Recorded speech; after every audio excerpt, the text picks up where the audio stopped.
पाकिस्तान की सियासत से जुड़ी खबर दिखाते हैं। दरअसल ये सवाल उठ रहा है कि क्या पाकिस्तान में शहबाज शरीफ ने प्रधानमंत्री बनने के लिए बगावत कर दी है। ये रिपोर्ट देखिए।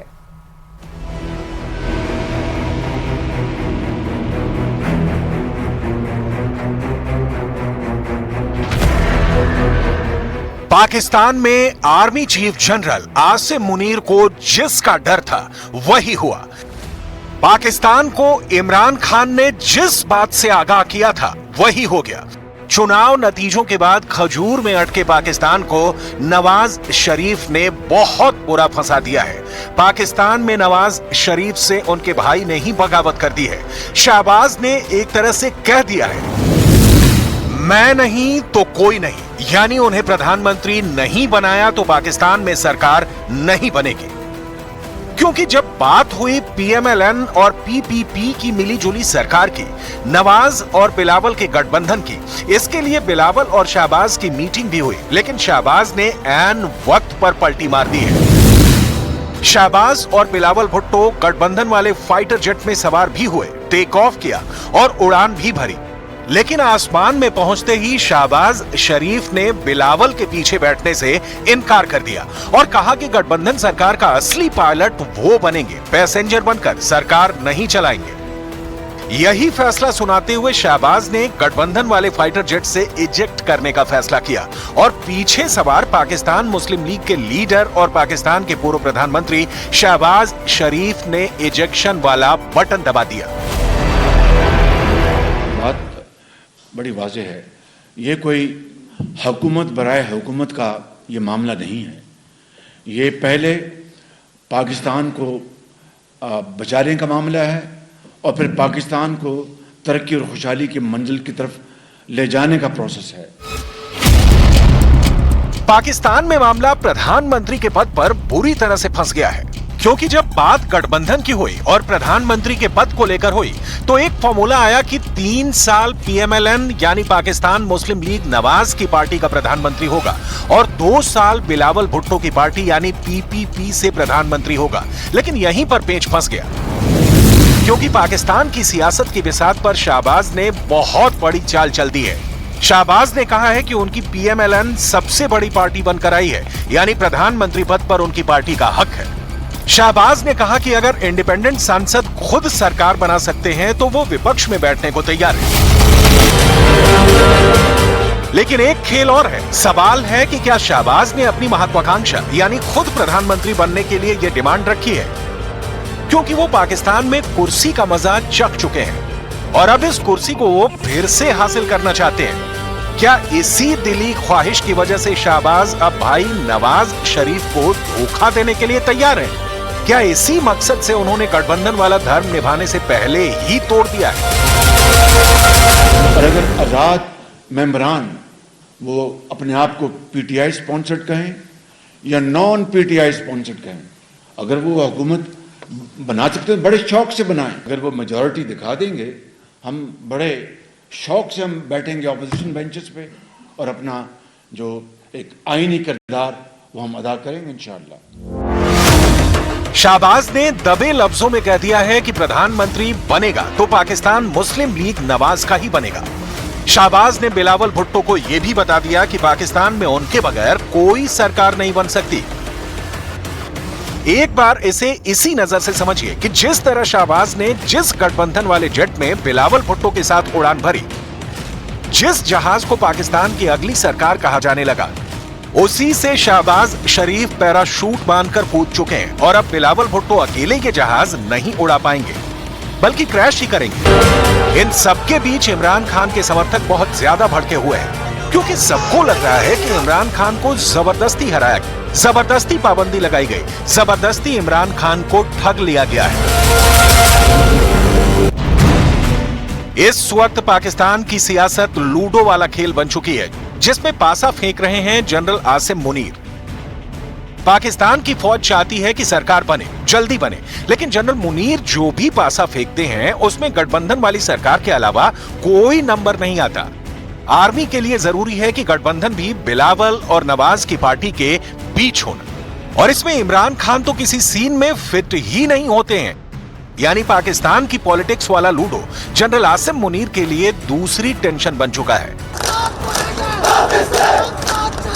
पाकिस्तान में पीटीआई यानी पाकिस्तान तहरीक इंसाफ के कार्यकर्ता लगातार प्रदर्शन कर रहे हैं। खूब नारेबाजी हो रही है।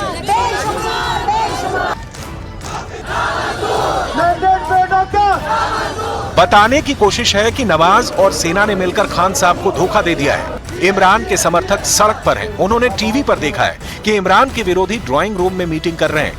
इमरान खान को दबाने के लिए नवाज शरीफ की पार्टी और बिलावल भुट्टो की पार्टी ने हाथ मिला लिया है। हालांकि यह फाइनल नहीं हुआ है कि प्रधानमंत्री कौन बनेगा। पाकिस्तान में सेना का जोर चलता है और उसकी निगरानी में वोटिंग हो तो कौन यकीन करेगा। जाहिर है निष्पक्ष चुनाव ऐसे नहीं होते। लेकिन पाकिस्तान में इमरान खान को मिली कामयाबी ने रावलपिंडी हेडक्वार्टर के खंभों को हिलाकर रख दिया है। जनरल आसिम मुनीर को इमरान खान की कामयाबी इस वक्त पच नहीं रही है और यही वजह है कि नवाज शरीफ और बिलावल भुट्टो पर डील करने का बहुत ज्यादा दबाव देखा जा सकता है। राजनीतिक दलों को चंदा दिए जाने वाली स्कीम इलेक्टोरल बॉन्ड स्कीम को सुप्रीम कोर्ट ने असंवैधानिक करार दिया है। कोर्ट ने इसे सूचना के अधिकार का उल्लंघन मानते हुए 6 मार्च तक जवाब मांगा है। कोर्ट ने इससे कानून सरकार को प्रभावित करने के साथ ही ब्लैक मनी व्हाइट करने का खतरा बताया है।